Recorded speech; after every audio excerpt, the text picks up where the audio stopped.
आज की इस क्लास में सभी भक्तों का स्वागत है। अभी हम कीर्तन से स्टार्ट करेंगे।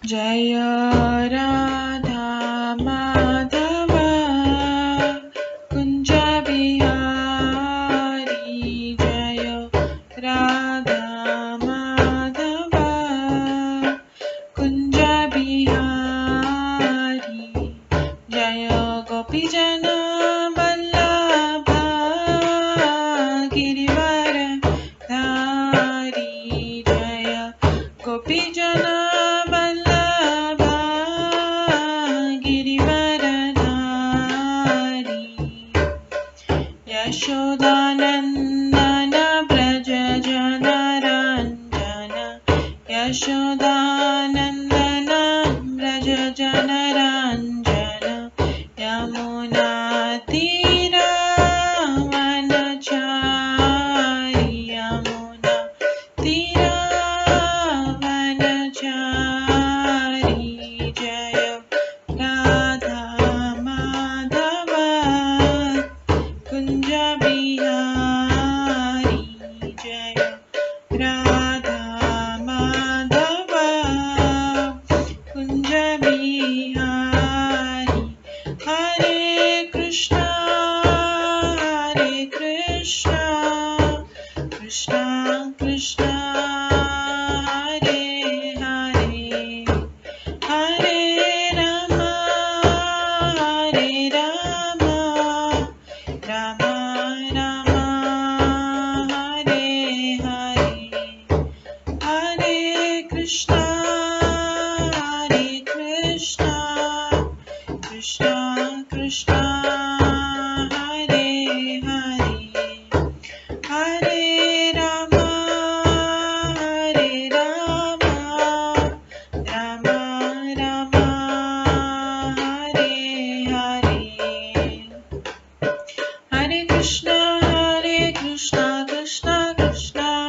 हरे, हरे राम राम राम हरे हरे, हरे कृष्णा कृष्णा कृष्णा हरे हरे, हरे राम राम राम हरे हरे, हरे कृष्णा कृष्णा कृष्णा हरे हरे, हरे राम राम राम हरे हरे, हरे कृष्णा कृष्णा कृष्णा हरे हरे, हरे राम राम राम हरे हरे, हरे कृष्णा कृष्णा कृष्णा हरे हरे, हरे राम राम राम हरे हरे, जय राधा माधव राधे, जय राधा गोविंद राधे, जय गौरनिताय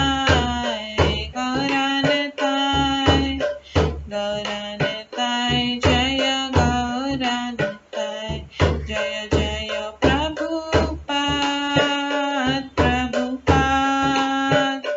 प्रभुपाद जय जय प्रभुपाद, जय जय गुरुदेव जय जय गुरुदेव, निताय गौर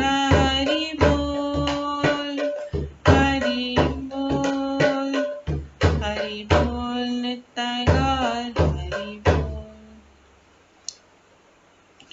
गौर प्रेमानंदे हरि हरि बोल। हरे कृष्णा। आज की इस क्लास में सभी भक्तों का स्वागत है। अभी मंगलाचरण से स्टार्ट करेंगे। ॐ अज्ञानतिमिरन्धस्य ज्ञानाञ्जनशलाकया चक्षुरुन्मिलितं येन तस्मै श्रीगुरुवे नमः। श्रीचैतन्यमनोभीष्टं स्थापितं येन भूतले स्वयं रूप कदा मह्यं ददाति स्वपदान्तिकम्। वन्देऽहं श्रीगुरो श्रीयुतपदकमलं श्रीगुरुं वैष्णवांश्च श्रीरूपं साग्रजातं सहगण रघुनाथान्वितं तं सजीवं साद्वैतं सावधूतं परिजनसहितं कृष्णचैतन्यदेवं श्रीराधाकृष्णपादान् सहगण ललिता श्रीविशाखान्वितांश्च नमो विष्णुपदाय कृष्णपृष्ठाय भूतले श्रीमते भक्तिवेदान्त स्वामिन्निति नामिने। नमस्ते सरस्वती देवे गौरवाणी प्रचारिणे निर्विशेष शून्यवादी पाश्चात्य देशातारिणे।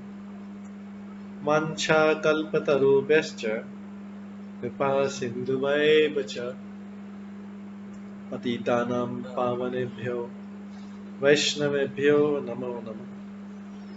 जय श्री कृष्ण चैतन्य प्रभु नित्यानंद श्री अद्वैत गदाधर शिवासादि गौर भक्तवृंद।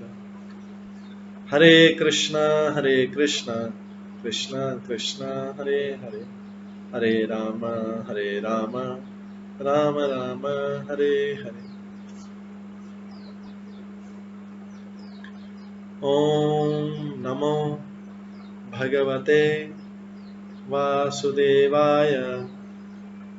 ओम नमो भगवते वासुदेवाय। ओम नमो भगवते वासुदेवाय। नारायणं नमस्कृत्य नरं चैव नरोत्तमं देवीं सरस्वतीं व्यासं ततो जयमुदीरये। नष्टप्रायेषु भद्रेषु नित्यं भागवत सेवया भगवते उत्तम श्लोके भक्तिर्भवति नैष्ठिकी। कृष्णाय वासुदेवाय देवकी नंदनाय च नन्दगोपकुमाराय गोविन्दाय नमो नमः। सर्ववेदान्तसारमे श्रीभागवतम् इष्यते तद्रसामृतात् नान्यत्र स्याद्रति क्वचित्। आराध्यो भगवान् ब्रजेश कन्यस्तनधाम वृन्दावन रम्या काचिदुपासना व्रजवधूवर्गेण या कल्पिता। श्रीमद्भागवतं प्रमाणम् अमलं प्रेम कुमार्थमः श्रीचैतन्य महाप्रभुमतम् इदं तत्रादरो न परम्। मूकं करोति वाचालं पङ्गुलङ्घयते गिरिं यत्कृपातमहं वन्दे परमानन्दमाधवम्। हरे कृष्णा।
हरे कृष्णा। आज की इस क्लास में सभी भक्तों का स्वागत है। कल हम श्रवण कर रहे थे श्रीमद् भागवतम के 11वें स्कंद के 6ठे अध्याय से, जिसमें यदुवंश का प्रभास गमन का वर्णन आता है।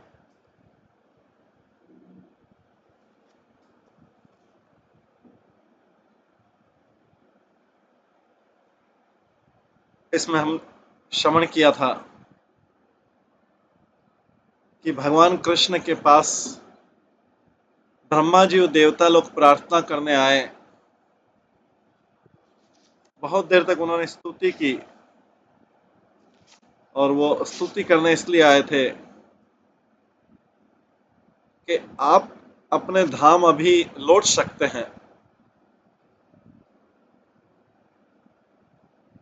क्योंकि आपकी इस पृथ्वी पर, इस धरा पर लीलाएं खत्म हो चुकी हैं और आप चाहें तो अपने धाम जा सकते हैं। हमने सुना इस तरह ब्रह्मा जी, शिव जी तथा अन्य देवताओं समेत भगवान गोविंद की स्तुति करने के बाद ब्रह्मा जी जो है शिव तथा अन्य देवताओं समेत भगवान गोविंद की स्तुति करने के बाद स्वयं आकाश में स्थित हो गए और उन्होंने भगवान को इस प्रकार संबोधित किया। ब्रह्मा जी बोलते हैं, ब्रह्मा जी संबोधित किया, श्री ब्रह्मवाच। 21वें श्लोक से आज हम स्टार्ट कर रहे हैं, 11वें स्कंद के 6ठे अध्याय के 21वें श्लोक से। भूमे भारवताराय पुरा विज्ञापितः प्रभो तम अस्माभिः अशेषात्मन् तत्तथा एव उपपादितम्। ब्रह्मा ने कहा है, इसके पूर्व भी हमने आपसे पृथ्वी का भार इसके पूर्व हमने आपसे पृथ्वी का भार उठाने के लिए प्रार्थना की थी। हे अनंत, अब हमारी यह प्रार्थना पूरी हुई। तात्पर्य, भगवान कृष्ण देवताओं से कहा होगा कि वस्तुतः तुम लोगों ने क्षीरोदक्षाय विष्णु से अवतार लेने के लिए कहा था, तो फिर यह क्यों कर रहे हो कि मुझसे प्रार्थना की? मैं तो गोविंद हूं। भगवान कृष्ण देवताओं से कहा कि वस्तुतः तुम लोगों ने क्षीरोदक्षाय विष्णु से अवतार लेने के लिए कहा होगा, तो फिर यह क्यों कर रहे हो कि मुझसे प्रार्थना की? मैं तो गोविंद हूं। इसलिए ब्रह्मा ने उन्हें अशेष आत्मा कहकर संबोधित किया, जिसका अर्थ है असीम भगवान, जिनसे विष्णु के सारे स्वांश उद्भूत होते हैं। श्री विश्वनाथ चक्रवर्ती ठाकुर का ऐसा मत है। 22वें श्लोक में आता है, धर्मश्च स्थापित सत्सु सत्य संधेषु वेत्वया कीर्तिश्च दिक्षु विक्षिप्ता सर्वलोक मलापहा। हे प्रभु, आपने उन पवित्र लोगों के बीच धर्म की पुनर्स्थापना की जो सत्य से सदैव दृढ़तापूर्वक बंधे हुए। आपने उन पवित्र लोगों के बीच धर्म की पुनर्स्थापना की जो सत्य से सदैव दृढ़तापूर्वक बंधे हुए। आपने अपनी कीर्ति का भी सारे विश्व में वितरण किया।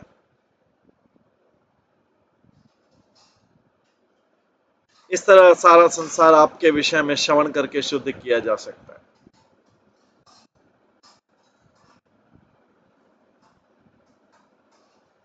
आपने उन पवित्र लोगों के बीच धर्म की पुनर्स्थापना की जो सत्य में सदैव दृढ़तापूर्वक बंधे हुए। आपने अपनी कीर्ति का भी सारे विश्व में वितरण किया। इस तरह सारा संसार आपके विषय में श्रवण करके शुद्ध किया जा सकता है। अवतीर्य यदो वंशे बिभ्रत रूपम अनुत्तमम कर्माणि उद्याम वृत्तानि हिताय जगत कृथा।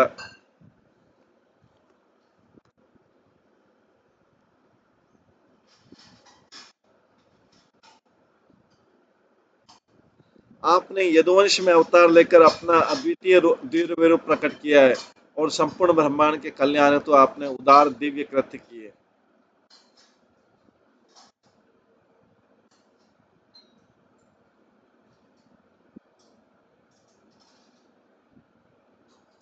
अवतीर्य यदो वंशे विश्वं रूपम अनुत्तमम कर्माणि न उद्याम वृत्तानि हिताय जगत कृथा। आपने यदुवंश में अवतार लेकर अपना अद्वितीय दिव्य रूप प्रकट किया है और संपूर्ण ब्रह्मांड के कल्याण हेतु तो आपने उदार दिव्य कृत्य किए। 24 मिनट में आता है, यानी ते चरितानी यानी ते चरितानीश मनुष्या साधवः कलो श्रमंत कीर्तयन्तश्च तरिष्यन्ति अंजसा तमः।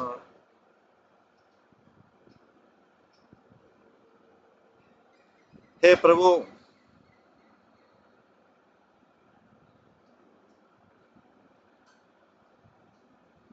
हे प्रभु, कलयुग में पवित्र तथा संत पुरुष जो आपके दिव्य कार्यों का श्रवण करते हैं और उनका यशोगान करते हैं, वे इस युग के अंधकार को सरलता से लांघ जाएंगे।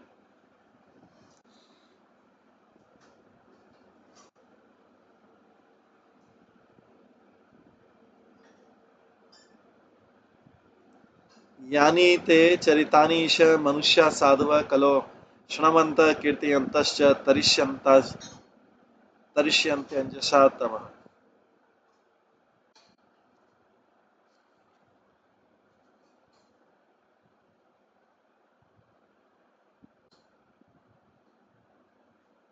तात्पर्य, दुर्भाग्यवश कलयुग में बहुत से लोग प्रामाणिक वैदिक साहित्य के प्रति आकृष्ट नहीं होते।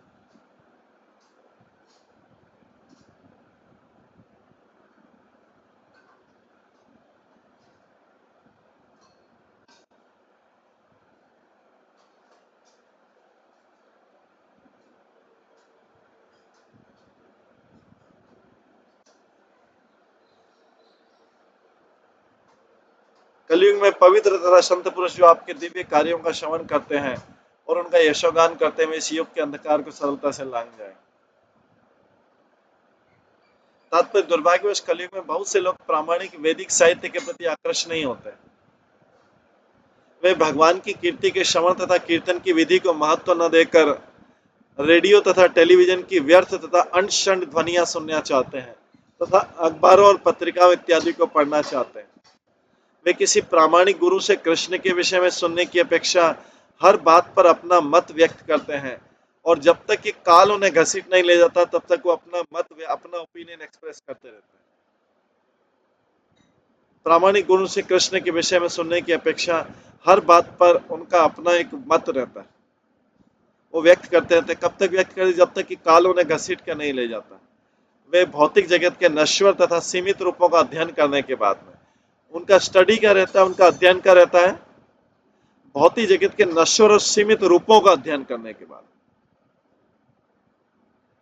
वे इस निष्कर्ष पर पहुंचते हैं कि परम सत्य निराकार या है ही नहीं परम सत्य। ऐसे लोग वस्तुतः कृष्ण की माया की पूजा करते हैं। कृष्ण की पूजा नहीं करते, कृष्ण की माया की पूजा करते हैं, जिसे बड़े से बड़े लोगों को लतियाने का अधिकार प्राप्त है। माया बड़े बड़े लोगों को लात मार देती है, संसार की माया, क्योंकि उसके ऊपर भगवान का संरक्षण प्राप्त है। बड़े चाहे प्रेसिडेंट हो, प्राइम मिनिस्टर हो, बहुत बड़ा उद्योगपति हो, बहुत बड़ा कोई फेमस एक्टर हो, माया यहाँ पे लात मारती है। किसके प्रोटेक्शन में? भगवान के प्रोटेक्शन में माया लात मारती है जोर से। ऐसे लोग वस्तुतः कृष्ण की माया की पूजा करते हैं, जिसे बड़े से बड़े लोगों को लतियाने का अधिकार प्राप्त है। यदि इसके बदले में लोग अगर प्रामाणिक स्रोत से कृष्ण के विषय में सुने तो अपने जीवन की सारी समस्याएं आसानी से स्वयं हल कर सकते हैं। कलयुग में लोग अनेक मनोवैज्ञानिक, सामाजिक, आर्थिक, ऐतिहासिक, राजनीतिक तथा जीवन संबंधी समस्याओं से निरंतर त्रस्त रहता है, किंतु ये स्वप्न तुल्य समस्याएं तुरंत दूर हो जाती है जब कोई व्यक्ति सच्चिदानंद स्वरूप भगवान की वास्तविकता के प्रति जागरूक हो। वास्तव में यहाँ पे इस जगत की समस्या को स्वप्न रूप कहा गया है। वे स्वप्न तुल्य समस्या तुरंत दूर हो जाती जब कोई व्यक्ति सच्चिदानंद स्वरूप भगवान की वास्तविकता के प्रति जागरूक है, क्योंकि भगवान वास्तविक है और इस जगत जो मायावी है, जगत स्वप्न के तुल्य। तो यहाँ के सुख भी स्वप्न के तुल्य है और यहाँ के दुख भी तुल्य के तुल्य है। यहाँ की सुविधाएं भी स्वप्न के तुल्य हैं, यहाँ की समस्याएं भी स्वप्न के तुल्य, क्योंकि वास्तविकता तो केवल भगवान है। इस ब्रह्मांड में भगवान इसलिए प्रकट होते हैं कि जिससे लोग उनके कार्यकलाप देख सकें, उनके बारे में सुन सकें और उनका यशोगान कर सकें। इस कलयुग के कठिन युग में लोगों को इस अवसर का लाभ उठाना चाहिए।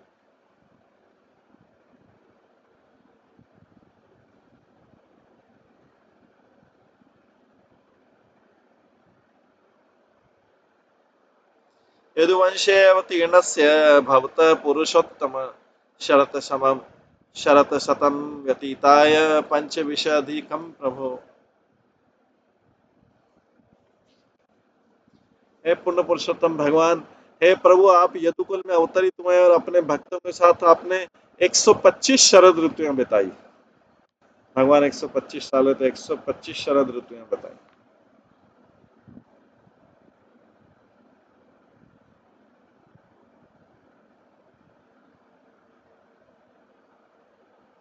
ब्रह्मा जी प्रार्थना कर रहे हैं भगवान से, नाधुना ते अखिल आधार देव कार्य अवशेषितम कुलम च विप्र शापेन नष्ट प्रायम अभूतिदम तत स्वधाम परमम विश्वस्य यदि मन्यसे सलोकान लोकपालान पाहि वैकुंठ किंकरान। हे प्रभु, इस समय देवताओं की ओर से आपको करने के लिए कुछ भी शेष नहीं रहा है। अब हमारी तरफ से आपको कुछ करने के लिए शेष नहीं रहा। आपने पहले ही अपने वंश को ब्राह्मण के शाप से उबार दिया है। हे प्रभु, आप सारी वस्तुओं के आधार हैं। यदि आप चाहें तो आप वैकुंठ में अपने धाम को वापस लौट जाएं। साथ ही हमारी विनती है कि आप सदैव हमारी रक्षा करते रहें। हम आपके विनीत दास हैं और आपकी ओर से हम ब्रह्मांड का कार्यभार संभाले हुए हैं। हमें अपने लोकों तथा अनुयायियों समेत आपके सतत संरक्षण की आवश्यकता है। श्री भगवान उवाच। ब्रह्मा जी की प्रार्थना सुन के भगवान बोलते हैं,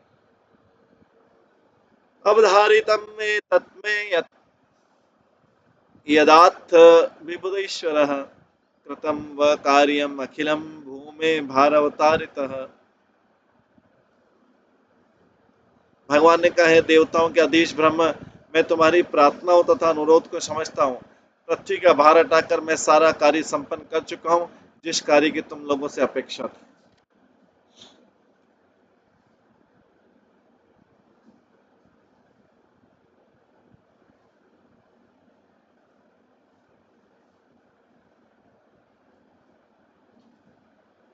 हे देवताओं का देश ब्रह्म, मैं तुम्हारी प्रार्थनाओं तथा अनुरोध को समझता हूँ। पृथ्वी का भार हटाकर मैं सारा कार्य संपन्न कर चुका हूँ, जिस कार्य की तुम लोगों से अपेक्षा थी। तत् इदम यादव कुलम वीर्य शौर्य श्रिया उद्धतम लोकम जिग्रसत उद्धम लोकम जिग्रसतम रुद्धम में वैले इव महावर्ण। वही यादव कुल जिसमें मैं प्रकट हुआ हूँ, ऐश्वर्य में विशेष रूप से अपने शारीरिक बल तथा साहस में इस हद तक बढ़ गया कि वे सारे जगत को निगलना चाहते हैं।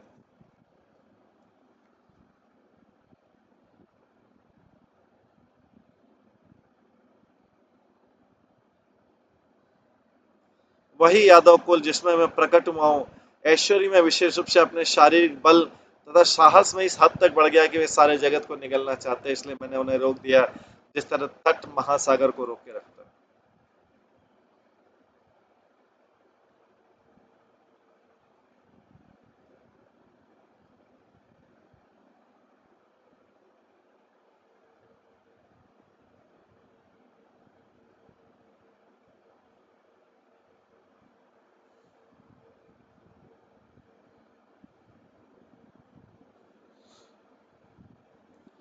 तात्पर्य, यदुवंश के वीर पुरुष इतने शक्तिशाली थे कि देवता तक उन्हें रोक नहीं सकते।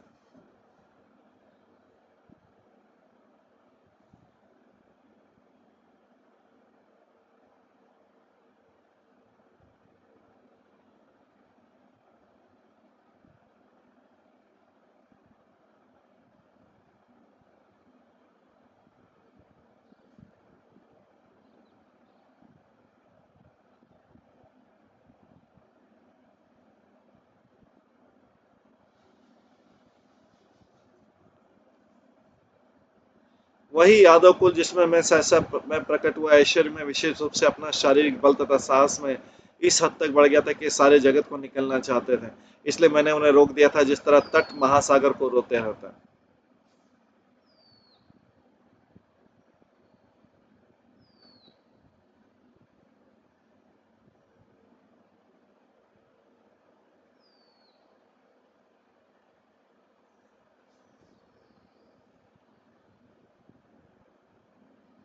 यदुवंश के वीर पुरुष इतने शक्तिशाली थे कि देवता तक उन्हें रोक नहीं सकते थे। यदुओं का उत्साह घातक युद्ध में विजय पाने के कारण अत्यधिक बढ़ चुका था और उनका वध नहीं किया जा सकता। वे अपने शौर्य के कारण सारे संसार में अपना राज्य स्थापित करना चाहते थे, इसलिए भगवान ने उन्हें रोका और पृथ्वी से उन्हें हटा लिया।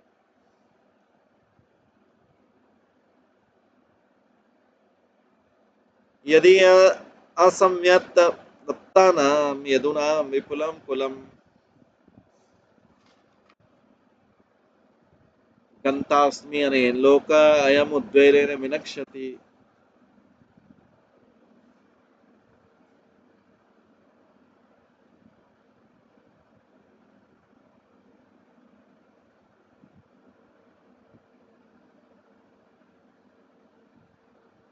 यदि मुझे यदुवंश के इन अतिशय घमंड से चूर रहने वाले सदस्यों को हटाए बिना यह संसार त्यागना पड़ा तो इनके असीम विस्तार के उफान से सारा संसार भी नष्ट हो जाएगा।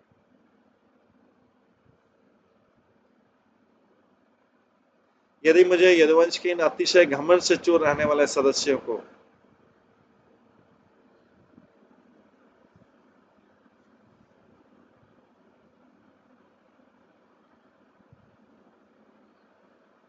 हटाए बिना यह संसार त्यागना पड़ा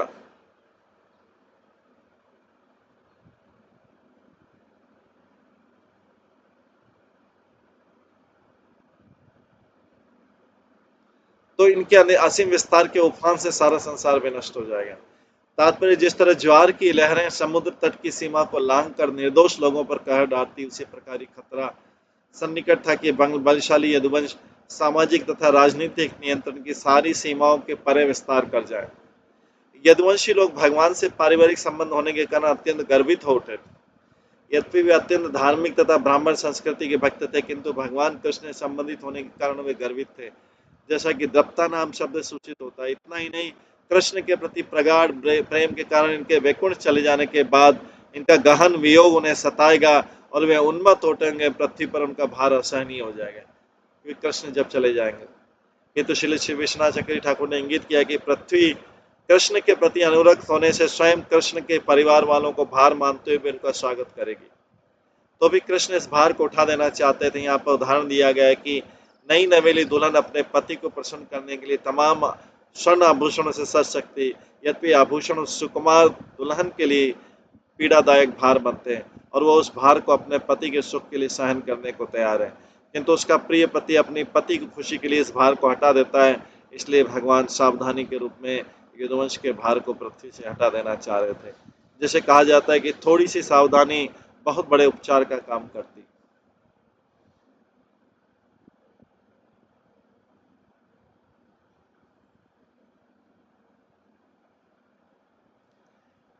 इदानीं नाशारब्ध कुलस्य द्विजशापजः यास्यामि भवनं ब्रह्मन् एतते अन्ते तव नघ।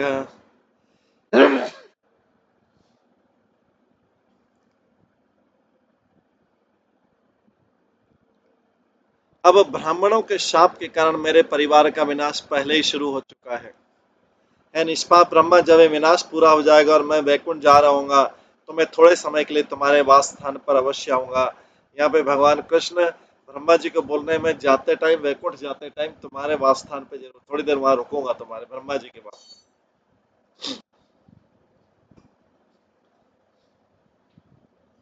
तात्पर्य, यदुवंश के सदस्य भगवान के नित्य दास हैं। इसलिए जीव गोस्वामी ने नाश शब्द की व्याख्या निगुढ़ायाम द्वारकायाम प्रवेशनम इत्यर्थ।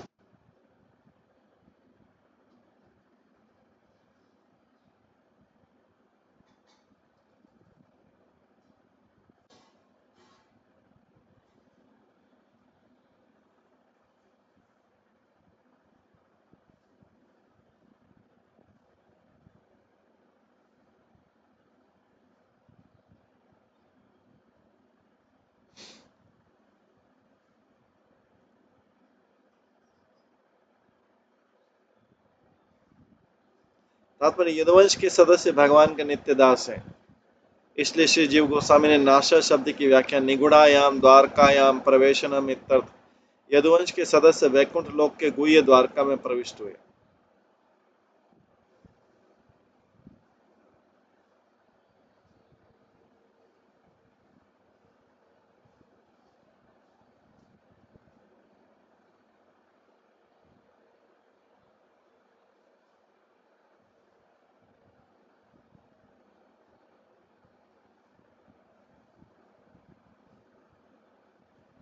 यदुवंश के सदस्य भगवान के नित्य दास है, इसलिए शिव जी गोस्वामी ने नाशा शब्द की व्याख्या निगुणायाम द्वारकायाम प्रवेशनम इत्यर्थ। यदुवंश के सदस्य वैकुंठ लोक के गुह्य द्वारका में प्रविष्ट हुए, जो इस पृथ्वी पर प्रकट नहीं है।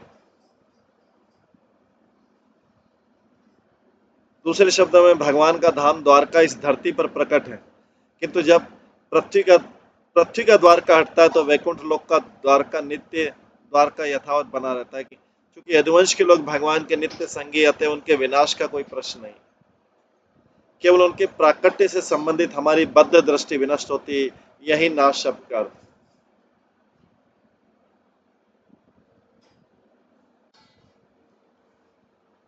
श्री शुक उवाच इति युक्तलोकनाथेन स्वयंभू प्रणिपत्य तम सह देव गणे देव स्वधाम संपद्यत। सुखदेव गोस्वामी ने कहा, ब्रह्मांड के स्वामी द्वारा ऐसे कहे जाने पर स्वयंभू ब्रह्मा उनके चरण कमलों पर गिर पड़े और उन्हें नमस्कार किया। तब सारे देवताओं से गिरे ब्रह्मा जी अपने निजी धाम लौटा।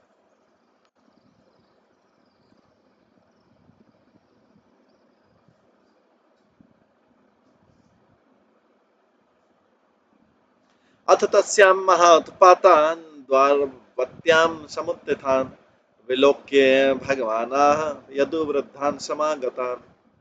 तत्पश्चात भगवान ने देखा कि पवित्र नगरी द्वारका में भयंकर उत्पात हो रहे हैं। अतः एकत्रित वृद्ध यदुवंशियों से भगवान इस प्रकार बोले। तात्पर्य, मुनि निवास निवासे किम घटेतार स्त्री दर्शनम। जहां पर संत लोग निवास कर रहे हैं, ऐसे पवित्र स्थानों में उत्पातों या अशुभ घटनाओं के घटने की कोई संभावना नहीं।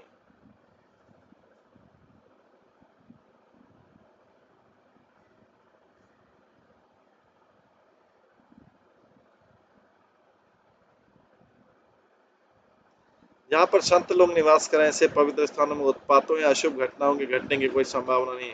इस तरह द्वारका में हो रहे तथाकथित उत्पात भगवान द्वारा अपने शुभ प्रयोजन द्वारा कराए जा रहे हैं।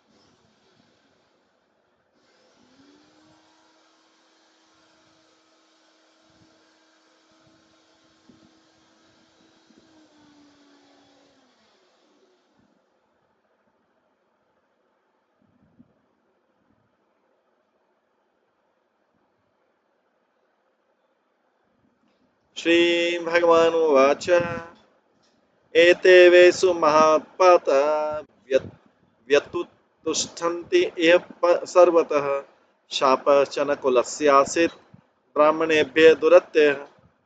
भगवान ने कहा, ब्राह्मणों ने हमारे वंश को शाप दिया है। भगवान ने कहा, ब्राह्मणों ने हमारे वंश को शाप दिया। ऐसा शाप का परिहार असंभव है, मतलब इसका उपाय असंभव है। इसलिए हमारे चारों ओर महान उत्पात हो रहे हैं। न वस्तव्यम कि अस्माभिः जिजीविषुभिः आर्यका प्रभासंसु महत् पुण्यम यास्याम अद्य एवमाचिरम्। हे आदरणीय वरिष्ठ जनों, यदि हम अपने प्राणों को अक्षत रखना चाहते हैं तो अब और अधिक काल तक हमें इस स्थान पर नहीं रहना चाहिए। आज ही हम पवित्र स्थल प्रभास को चले। हमें तनिक भी विलंब नहीं करना चाहिए।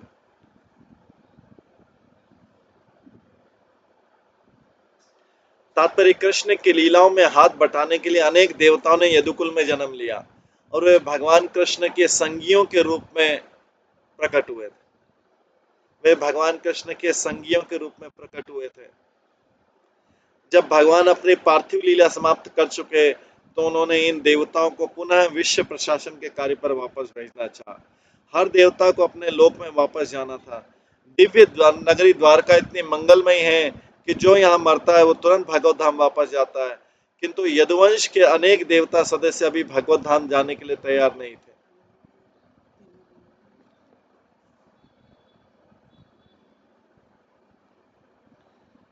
यदुवंश के लोग अभी भगवत धाम जाने के तैयार नहीं थे, इसलिए उन्हें द्वारका से बाहर जाकर मरना पड़ा।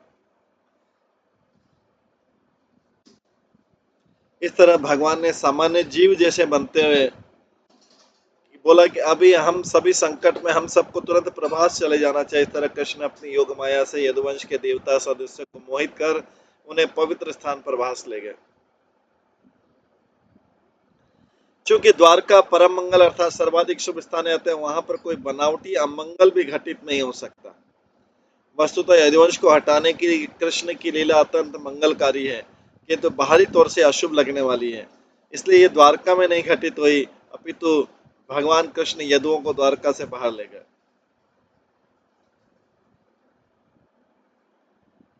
देवताओं को उनके लोकों में भेज जाने कर भगवान ने अपने मूल रूप में वैकुंठ में वापस जाने और द्वारका नगरी में रह, रहते जाने की योजना बनाई।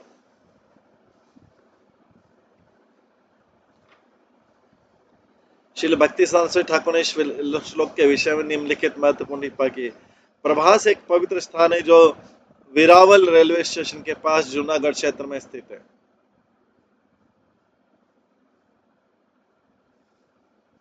श्रीमद् भागवतम के 11वें स्कंद के अध्याय 30 में लिखा हुआ कि कृष्ण के वचन सुनकर यादवगण द्वारका की द्वीप नगरी से नावों द्वारा मुख्य स्थल पर गए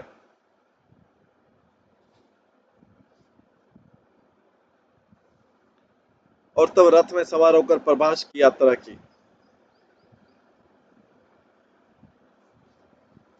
प्रभास क्षेत्र में उन्होंने मेरे नामक सुरा का पान किया और परस्पर लड़ने झगड़ने लगे। इस युद्ध में लाठियों से एक दूसरे पर प्रहार करने लगे। इस तरह उन्होंने अपने ही विनाश की लीला शुरू की। यदुवंशियों ने श्री कृष्ण अपने चतुर्भुजी रूप में एक पीपल के वृक्ष के नीचे अपनी दाहिनी जांग पर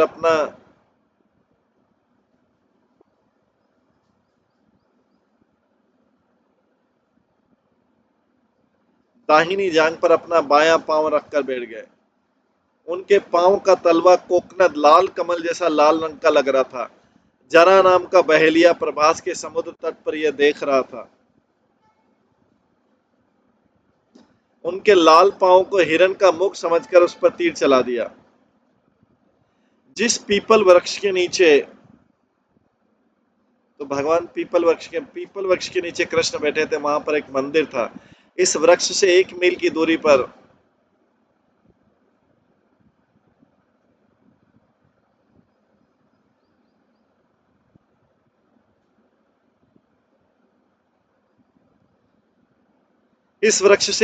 दूरी पर समुद्र तट पर वीर प्रभंजन मठ है और यह कहा जाता है कि इस स्थान से जरा बहेलिया ने तीर साधा था।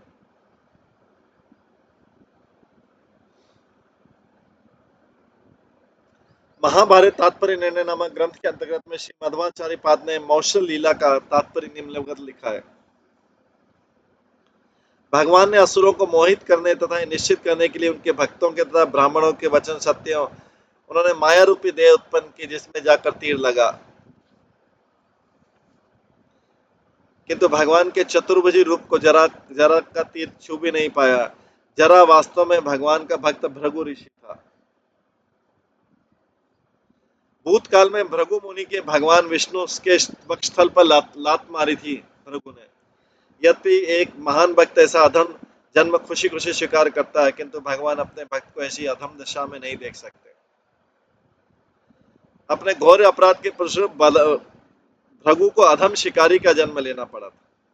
अतः भगवान ने ऐसी व्यवस्था की कि द्वापर के अंत में जब भगवान अपनी लीलाएं समाप्त कर रहे थे, तो जरा बहेली के रूप में उनका भक्त भृगु उनके माया रूपी शरीर पर तीर चलाएगा। इस तरह बहेलिया पश्चाताप करेगा।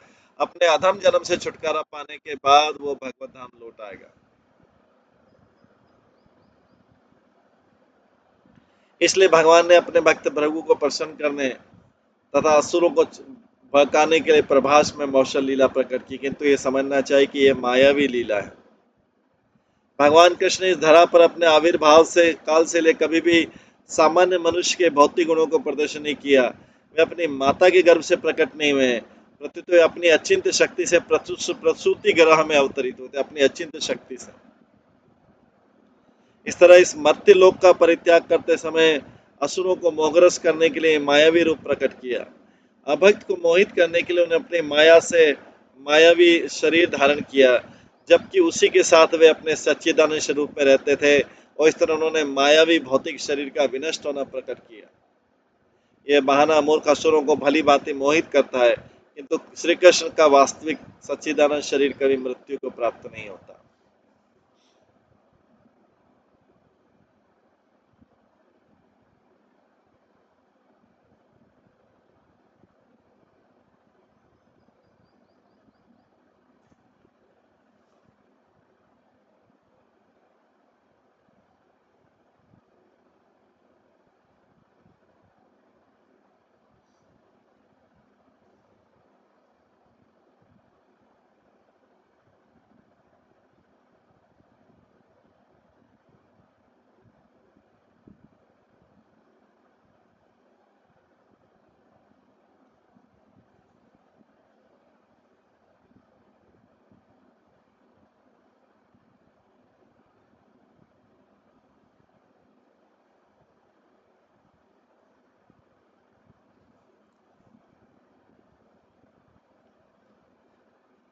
ये बहाना मूर्ख असुरों को भली भांति मोहित करता है, किंतु श्री कृष्ण का वास्तविक सच्चिदानंद शरीर कभी मृत्यु को प्राप्त नहीं होता। प्रभास क्षेत्र में एक अन्य पवित्र स्थान है जिसका नाम है भृगु तीर्थ। प्रभास क्षेत्र में एक पवित्र स्थान है जिसका नाम भृगु तीर्थ है, जिसको परशुराम ने प्रकट किया था।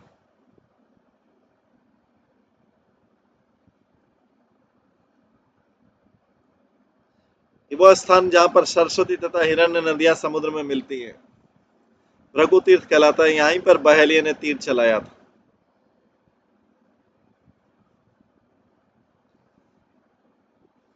स्कंद पुराण के प्रभास खंड में प्रभास तीर्थ विषय विस्तृत का वर्णन है। प्रभास तीर्थ के संबंध में महाभारत में अनेक फलश्रुतियां दी गई है।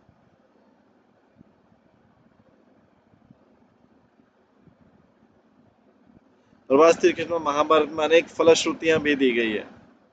फलश्रुतियां वे शास्त्रीय कथन है जो किसी पुण्य कर्म करने वाले को शुभ फल देने दिलाने का वचन देती है। अगले श्लोक में भगवान स्वयं प्रभास क्षेत्र जाने, वहां पर धार्मिक कृत्य करने से मिलने वाले विशेष लाभों को बतलाते हैं। यत्र स्नात्वा दक्षापात ग्रहीतो यक्ष्मणो दुराट विमुक्तः किलिबाशोस्तत् विमुक्तः किलिबशात् सद्य विमुक्तः किलिबशात् सत्य सत्य भेजे भूय कला उदयम। एक बार दक्ष के सांप के कारण चंद्रमा यक्ष्मा से पीड़ित था, टीबी जैसे रोग है, किंतु प्रभास क्षेत्र में स्नान करने मात्र से चंद्रमा अपने सालों से पापों से मुक्त हो गया था। उसने अपनी कलाओं की अभिवृद्धि भी प्राप्त की थी।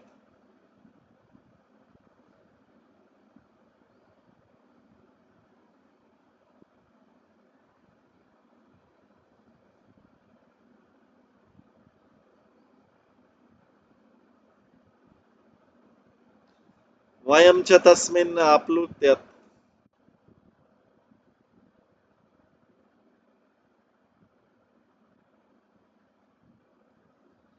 तर्पयित्वा पितॄन् भोजयित्वा उषिजा विप्रान् नानागुणवतान् दशा तेषु दानानि पात्रेषु श्रद्धया उक्त्वा महान्ति वे व्रजिनानि तरिष्यां दाने नोभिवर्वणम्।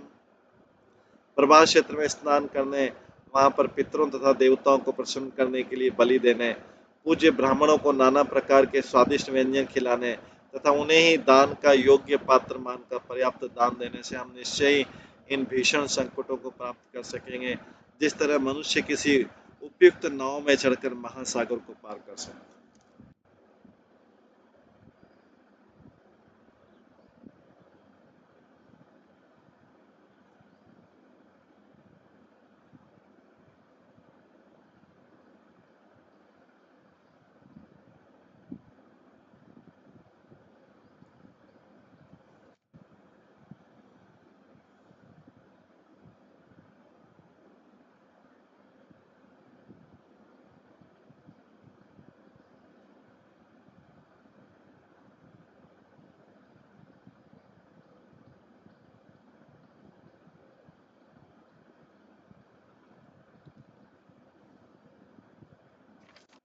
प्रभास क्षेत्र में स्नान करने, वहां पर पितरों तथा देवताओं को प्रसन्न करने के लिए बलि देने, पूज्य ब्राह्मणों को नाना प्रकार के स्वादिष्ट व्यंजन खिलाने तथा उन्हें ही दान का योग्य पात्र मानकर पर्याप्त दान देने से हम निश्चय ही इन भीषण संकटों को पार कर सकेंगे, जिस तरह मनुष्य किसी उपयुक्त नाव में चढ़कर महासागर को पार कर सकता है।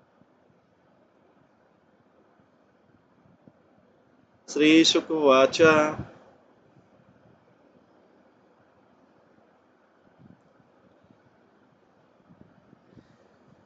एवं भगवतादिष्टा यादवा कुरुनंदन गंतुम कृतधीय तीर्थम स्यनंदान समयोजन। श्री गोस्वामी ने कहा, कुरुनंदन, इस तरह भगवान द्वारा आदेश दिए जाने पर यादवों ने उस प्रभास क्षेत्र नामक पवित्र स्थान को जाने का निश्चय किया और उन्होंने अपने अपने रथों में घोड़े जोत दिए।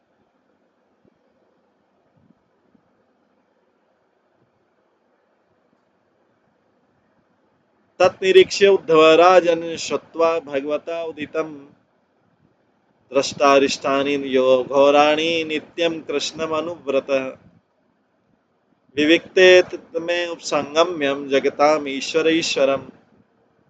प्रणम्य शीर्षा पादो प्रांजलि तमाभाषत। हे राजा, उद्धव भगवान कृष्ण के सदा से ही श्रद्धावान अनुयायी थे।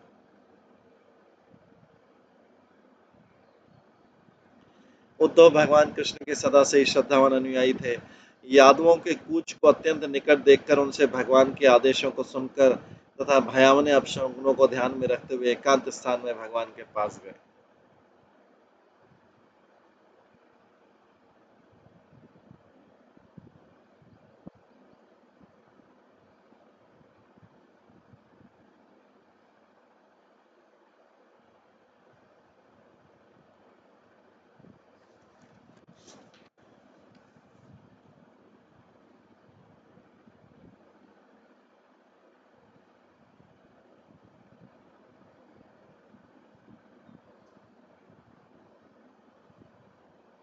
हे राजन, उद्धव भगवान कृष्ण के सदा से श्रद्धावान अनुयायी थे। यादवों के कूच को अत्यंत निकट देखकर उनसे भगवान के आदेशों को सुनकर तथा भयावने अपशकुनों को ध्यान में रखते हुए एकांत स्थान में भगवान के पास गए। उन्होंने ब्रह्मांड के परम नियंता के चरण कमलों पर अपना शीश झुकाया और हाथ जोड़कर उनसे इस प्रकार बोले।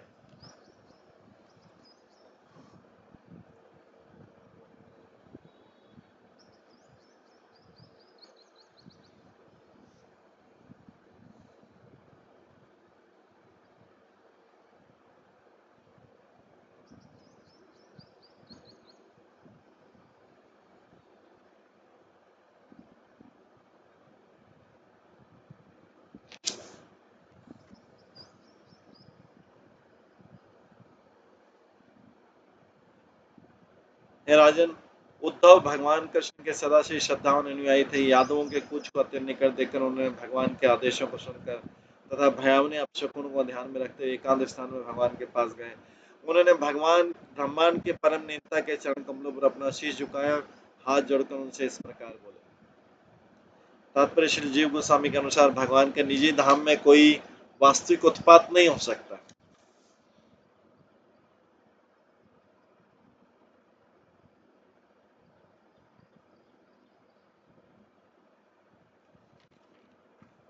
द्वारका में हो रहे महान उत्पात वास्तव में बाह्य प्रदर्शन थे, जिन्हें भगवान ने अपनी लीला को सुलभ करने के लिए उत्पन्न किया था। हम मान्य आचार्यों से सुनकर ही कृष्ण की लीलाएं समझ सकते हैं। कृष्ण कोई संसारी ऐतिहासिक पुरुष नहीं थे और उनके कार्यकलापों को भौतिक तर्क की क्षुद्र सीमाओं से सीमित नहीं रखा जा सकता है। भगवान कृष्ण की लीलाएं उनकी अचिंत्य शक्ति का प्रदर्शन है, जो अंधबद्ध आत्माओं तथा उनके क्षुद्र भौतिक तर्क से परे उच्चतर आध्यात्मिक नियमों के अनुसार कार्य करती। श्री उद्धव वाचा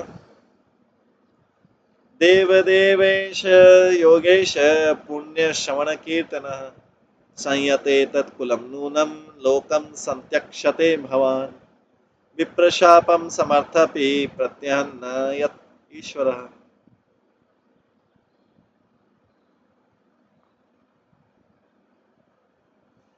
श्री उद्धव ने कहा है, प्रभु है देवों के परम ईश्वर, आपकी दिव्य महिमा का श्रवण कीर्तन करने से असली दया आती है। हे प्रभु हे देवों के परम ईश्वर, आपकी दिव्य महिमा का श्रवण कीर्तन करने से असली दया आती है।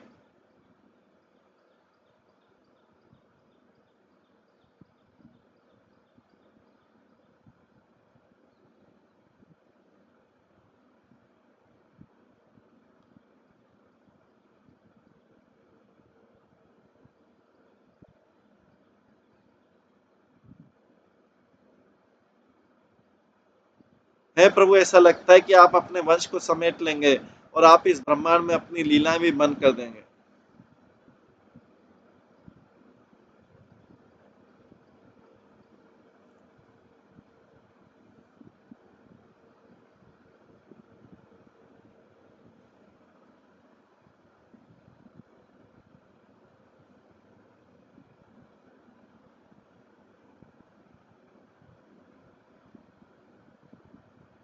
हे प्रभु, ऐसा लगता है कि आप अपने वंश को समेट लेंगे और आप इस ब्रह्मांड में अपनी लीलाएं भी बंद कर देंगे। आप समस्त माया शक्ति के परम नियंता और स्वामी हैं। यद्यपि आप अपने वंश को दिए गए ब्राह्मणों के शाप को मिटाने में पूर्णतः समर्थ हैं, किंतु आप ऐसा नहीं कर रहे हैं। आपका तिरोधान सन्निकट है।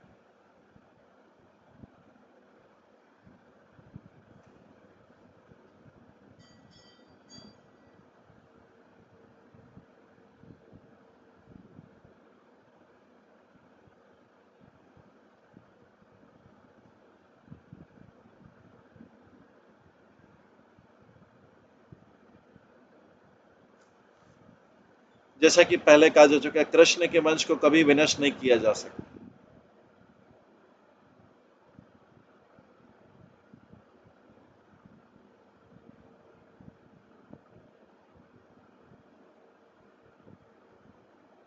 जैसा कि पहले कहा चुका है, कृष्ण के वंश को कभी विनष्ट नहीं किया जा सकता।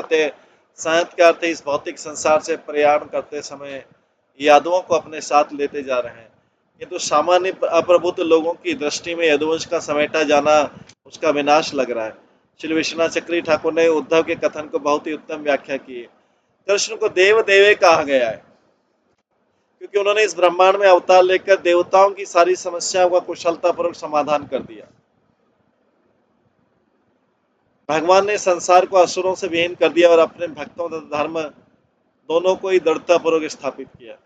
यहाँ पर भगवान कृष्ण को योगेश कहा गया क्योंकि उन्होंने न केवल देवताओं की ओर से सारे कार्य संपन्न किए, अपितु तो अपने शुद्ध भक्तों के आनंद हेतु दिव्य गुणों तथा भावों से पूर्ण अपना सुंदर दिव्य स्वरूप प्रकट किया। कृष्ण को पुण्य श्रवण कीर्तन कहा गया है क्योंकि जब उन्होंने अपनी अंतरंगा शक्ति द्वारा मनुष्य जैसे कार्यों का प्रदर्शन किया तो उन्होंने अपनी लीलाओं के विषय में असंख्य वैदिक शास्त्रों के लिखे जाने के लिए प्रोत्साहित किया।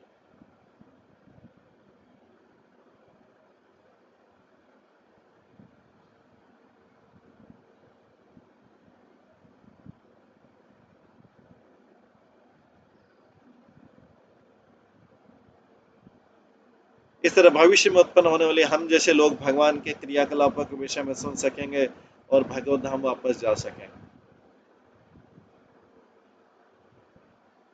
अपने सारे भक्तों को यहाँ तक कि जो आगे उत्पन्न होंगे उन सबके दिव्य आनंद तथा मोक्ष का पूरा प्रबंध करके कृष्ण ने निश्चय किया कि अब उनके लिए इस भौतिक जगत को छोड़ने का समय आ गया।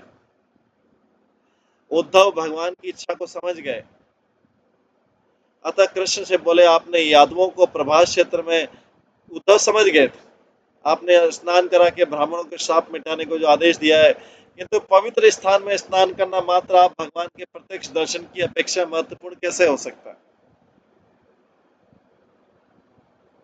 क्योंकि सारे यादव आपके दिव्य स्वरूप का सदैव दर्शन करते हैं और आप परमेश्वर हैं, तो फिर तथाकथित पवित्र स्थान में उनके स्नान करने से क्या लाभ? सारे यादव तो आपके दिव्य स्वरूप का रोज दर्शन करते हैं, आप परमेश्वर, तो फिर तथाकथित पवित्र स्थान में उनके स्नान करने का क्या लाभ? अतः स्पष्ट है कि आपका कोई अन्य प्रयोजन है। यदि आपकी मंशा शाप को मिटाने की होती तो आपने इतना कहा होता कि ये शाप काम न करे, आप केवल इतना बोल देते शाप काम न करे और शाप का निराकरण हो गया होता। इसलिए आप इस ब्रह्मांड को छोड़ने की तैयारी कर रहे हैं, इसलिए आपने शाप को मिटाया नहीं जो ऋषियों ने दिया था। ये तो आपके परिवार वालों को कौन शाप दे सकता? इस प्रकार से उद्धव तो सारी चीजों को समझ गए थे। अब इसके बाद जो है उद्धव और भगवान का वार्तालाप होता है, वो हम कल की क्लास में श्रवण करेंगे। बहुत सुंदर वार्तालाप है और आगे कंटिन्यू रहेगा। जो उद्धव गीता के नाम से जाना जाता है उसको हम कल की क्लास में श्रवण करेंगे। आज की क्लास में यहीं पे विराम देते हैं।